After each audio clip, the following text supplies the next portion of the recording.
Shalom, mari kita mulai renungan hari ini. Kita akan menyanyikan lagu yang pertama.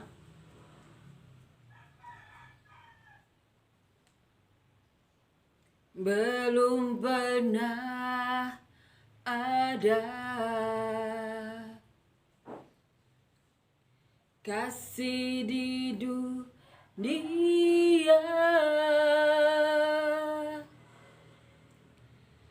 sanggup menerima diriku apa adanya selain kasih-Mu, Yesus. Sungguh tiada lagi kasih seperti ini, sanggup mengubahkan hidupku menjadi baru selain kasih-Mu, Yesus. Kau ku kagumi dalam hati, kasih-Mu tiada duanya. Sampai kini ku akui kasih-Mu tiada duanya. Amin ya. Amin. Kita akan melanjutkan ya, membaca dan merenungkan ayat firman Tuhan di Injil Yohanes pasal 5 ayat 1 sampai 18. Kita akan baca. Judul perikop: penyembuhan pada hari Sabat di kolam Bethesda. Sesudah itu ada hari raya orang Yahudi dan Yesus berangkat ke Yerusalem. Di Yerusalem, dekat pintu gerbang domba, ada sebuah kolam yang dalam bahasa Ibrani disebut Bethesda. Ada 5 serambinya. Dan di serambi-serambi itu berbaring sejumlah besar orang sakit, orang-orang buta, orang-orang timpang, dan orang-orang lumpuh yang menantikan guncangan air kolam itu. Sebab sewaktu-waktu turun malaikat Tuhan ke kolam itu dan mengguncangkan air itu, barang siapa yang terdahulu masuk ke dalamnya sesudah guncangan air itu menjadi sembuh, apapun juga penyakitnya. Di situ ada seorang yang sudah 38 tahun lamanya sakit. Ketika Yesus melihat orang itu berbaring di situ, dan karena ia tahu bahwa ia telah lama dalam keadaan itu, berkatalah ia kepadanya, "Maukah engkau sembuh?" Jawab orang sakit itu kepadanya, "Tuhan, tidak ada orang yang menurunkan aku ke dalam kolam itu apabila airnya mulai goncang. Dan sementara aku menuju kolam itu, orang lain sudah turun mendahului aku." Kata Yesus kepadanya, "Bangunlah, angkatlah tilammu, dan berjalanlah." Dan pada saat itu juga sembuhlah orang itu, lalu ia mengangkat tilamnya dan berjalan. Tetapi hari itu hari Sabat. Karena itu orang-orang Yahudi berkata kepada orang yang baru sembuh itu, "Hari ini hari Sabat, dan tidak boleh engkau memikul tilammu." Akan tetapi ia menjawab mereka, "Orang yang telah menyembuhkan aku, dialah yang mengatakan kepadaku, 'Angkatlah tilammu dan berjalanlah.'" Mereka bertanya kepadanya, "Siapakah orang itu yang berkata kepadamu, 'Angkatlah tilammu dan berjalanlah'?" Tetapi orang yang baru sembuh itu tidak tahu siapa orang itu, sebab Yesus telah menghilang ke tengah-tengah orang banyak di tempat itu. Kemudian Yesus bertemu dengan dia dalam bait Allah lalu berkata kepadanya, "Engkau telah sembuh, jangan berbuat dosa lagi, supaya padamu jangan terjadi yang lebih buruk." Orang itu keluar lalu menceritakan kepada orang-orang Yahudi bahwa Yesuslah yang telah menyembuhkan dia. Dan karena itu orang-orang Yahudi berusaha menganiaya Yesus karena ia melakukan hal-hal itu pada hari Sabat. Tetapi ia berkata kepada mereka, "Bapakku bekerja sampai sekarang, maka aku pun bekerja juga." Sebab itu orang-orang Yahudi lebih berusaha lagi untuk membunuhnya. Bukan saja karena ia meniadakan hari Sabat, tetapi juga karena ia mengatakan bahwa Allah adalah Bapaknya sendiri dan dengan demikian menyamakan dirinya dengan Allah. Amin ya. Amin. Judul perikop, penyembuhan pada hari Sabat di kolam Bethesda. Jadi kejadiannya waktu itu Tuhan Yesus pada hari raya orang Yahudi, Yesus berangkat ke Yerusalem. Di dekat pintu ini ya, gerbang domba di Yerusalem, ada sebuah kolam namanya kolam Bethesda, di mana di situ apabila terjadi goncangan itu mereka mengatakan bahwa malaikat Tuhan turun ke kolam itu dan menggoncangkan air itu. Siapapun yang masuk ke kolam itu, yang paling pertama mereka sembuh. Dan itu mereka lakukan bertahun-tahun, bahkan orang ini menunggu selama di sini dikatakan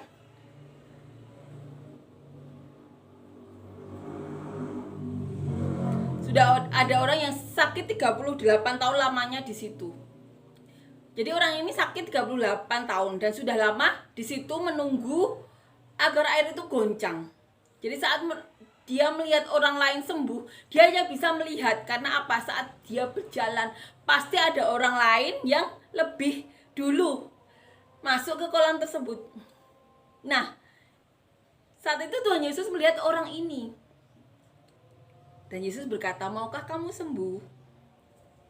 Maukah engkau sembuh?"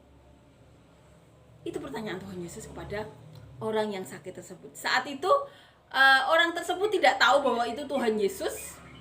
Tuhan Yesus saat itu berbelas kasihan kepada orang tersebut. Jadi tanpa diminta Tuhan Yesus bertanya, "Maukah engkau sembuh?" Tuhan juga pasti tahu ya, orang ini sudah menunggu lama untuk bisa sembuh. Menunggu. Setiap kolam itu ada goncangan, dia berusaha turun, tapi selalu didahului orang lain. Kemudian orang itu menjawab, "Tuhan, tidak ada orang yang menurunkan aku ke dalam kolam itu apabila airnya mulai goncang. Dan sementara aku menuju kolam itu, orang lain sudah turun mendahului aku." Ini jawaban orang yang sakit tersebut. Kemudian Tuhan Yesus berkata, "Bangunlah, angkatlah tilammu dan berjalanlah." Nah, pada saat itu juga sembuhlah orang itu. Lalu ia mengangkat tilamnya dan berjalan. Nah, saat itu posisinya hari Sabat, di mana orang-orang Yahudi tidak melakukan aktivitas apapun. Sering kita baca ya, Tuhan Yesus menyembuhkan banyak orang sakit. Bahkan dilakukan di depan orang Farisi saat Tuhan Yesus dijamu orang Farisi, datang ke rumah orang Farisi, dan Tuhan Yesus menyembuhkan orang di situ. Nah, lain peristiwa lagi saat ini, saat itu hari Sabat. Orang itu berjalan mengangkat tilamnya. Orang Farisi menegur dia, "Kenapa kamu mengangkat? Hari ini hari Sabat dan tidak boleh engkau memikul tilammu." Orang tersebut menjawab, "Hari ini hari Sabat." Ini ya, orang yang telah menyembuhkan aku, dialah yang mengatakan kepadaku, "Angkatlah tilammu dan berjalanlah." Waktu itu orang Farisi bertanya ya kepada orang tersebut, "Siapa yang menyembuhkanmu?" Tapi orang itu menjawab tidak tahu. Nah, di lain waktu, saat orang yang sudah disembuhkan itu bertemu Tuhan Yesus di bait Allah, Tuhan Yesus berkata, "Engkau telah sembuh." Ini ya, Jangan berbuat dosa lagi supaya padamu jangan terjadi yang lebih buruk. Ini yang dikatakan Tuhan Yesus. Jangan berbuat dosa lagi. Berarti dari kalimat ini kita tahu bahwa orang ini sakit salah satunya karena dia telah berbuat sesuatu yang di mata Tuhan dosa. Dan di sini dikatakan, Tuhan Yesus mengatakan jangan berbuat dosa lagi agar tidak terjadi hal yang lebih buruk. Nah, Tuhan Yesus menasihati orang tersebut. Lalu orang itu keluar dan menceritakan kepada orang-orang Yahudi, ternyata yang menyembuhkan dia itu Tuhan Yesus. Nah, di situ orang-orang ahli-ahli ini ya, orang-orang Yahudi berusaha menganiaya Yesus. Karena apa? Tuhan Yesus telah menyembuhkan orang lagi di hari Sabat. Jadi kalau kita renungkan ya, di satu sisi ada orang sembuh, di mana semua orang juga tahu, orang-orang Yerusalem, kalau orang itu sudah sakit lama. Tapi dengan mata kepala mereka sendiri, mereka melihat orang itu berjalan dan sembuh. Tapi karena Tuhan Yesus melakukannya di hari Sabat, mereka benar-benar menutup mata akan mukjizat yang dilakukan Tuhan Yesus. Sesuatu hal yang mustahil dilakukan manusia biasa. Bila Allah tidak menyertainya, maka tidak mungkin orang melakukan mukjizat tersebut seperti yang dikatakan Nikodemus, orang Farisi ya, yang menjabat, yang punya jabatan. Mereka menutup mata atas segala mukjizat yang dilakukan Tuhan Yesus. Karena apa? Karena mereka sudah bertekad hati ya untuk menjatuhkan Tuhan Yesus. Mereka di sini dikatakan mereka berusaha menganiaya Yesus. Tetapi Tuhan Yesus berkata ya, Bapakku bekerja sampai sekarang, maka aku pun bekerja juga. Kita bayangkan bila Allah Bapa kita tidak mau mengawasi dunia satu hari, betapa apa yang akan kita alami ya. Coba kita bayangkan. Bila Allah tidak menyertai kita satu hari saja, 1 detik, 2 detik, 3 detik, kita bayangkan apa yang akan terjadi pada bumi. Allah Bapa itu bekerja terus-menerus selama 7 hari, selalu mengawasi manusia. Karena penciptaan saja ya, ada masa istirahat. Tapi Tuhan Bapa kita Allah yang di surga kan selalu mengawasi dunia ini 7 hari, 24 jam, tidak pernah berhenti. Itu alasan Tuhan Yesus. Maka aku pun akan bekerja. Aku pun bekerja juga. Ini yang dikatakan Tuhan Yesus. Tuhan Yesus hari Sabat atau tidak hari Sabat, Tuhan Yesus ini ya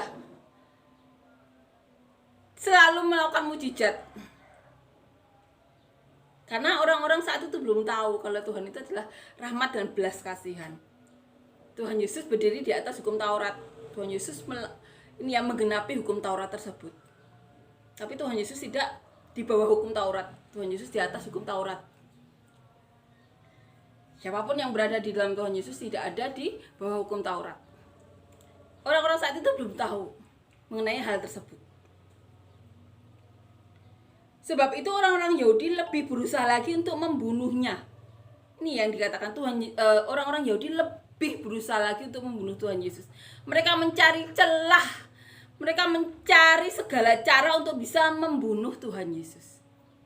Tuhan Yesus adalah Tuhan. Puji Tuhan. Sekarang bangkit ada di surga. Mengawasi kita, bersama kita. Salah satu pribadinya Roh Kudus menyertai kita. Amin ya. Amin. Tuhan Yesus bersama kita ya. Selalu 24 jam 7 hari seminggu. Amin ya. Tetapi juga karena ia mengatakan bahwa Allah adalah Bapaknya. Jadi saat itu orang-orang Yahudi semakin kesal kepada Tuhan Yesus. Kenapa? Tuhan Yesus mengatakan Allah itu Bapakku. Mereka kesal karena apa? Tuhan Yesus mengatakan Allah itu Bapaknya. Kalau Mereka mengatakan, kalau Tuhan Yesus mengatakan bahwa Allah itu Bapaknya, berarti dia menyamakan dirinya dengan Allah. Itu di pikiran orang-orang Yahudi saat itu. Padahal kita mengimani Tuhan Yesus, Allah, Roh Kudus adalah satu kesatuan. Bukan saja menyamakan. Di sini dikatakan ya, dan dengan demikian menyamakan dirinya dengan Allah. Puji Tuhan ya, manusia sekarang mengetahui dan mengimani. Amin ya, bahwa Roh Kudus, Tuhan Yesus dan Allah Bapa adalah satu kesatuan, satu pribadi. Amin ya. Amin. Jadi kebencian orang-orang Yahudi semakin menjadi saat Tuhan Yesus mengatakan bahwa Allah itu Bapaknya. Mereka semakin benci, semakin tidak suka, dan berusaha mencari celah untuk menjatuhkan Tuhan Yesus. Amin ya. Amin. Peristiwa ini benar-benar mengajarkan kita untuk tidak berbuat dosa lagi, agar tidak terjadi hal yang lebih buruk. Ini dikatakan Tuhan Yesus sendiri. Dan di sini juga mengajarkan bahwa Allah Bapa itu bekerja terus-menerus. Maka Tuhan Yesus juga bekerja terus-menerus. Amin ya. Ini yang diajarkan Tuhan Yesus. Amin. Kita akan nyanyikan lagu yang kedua.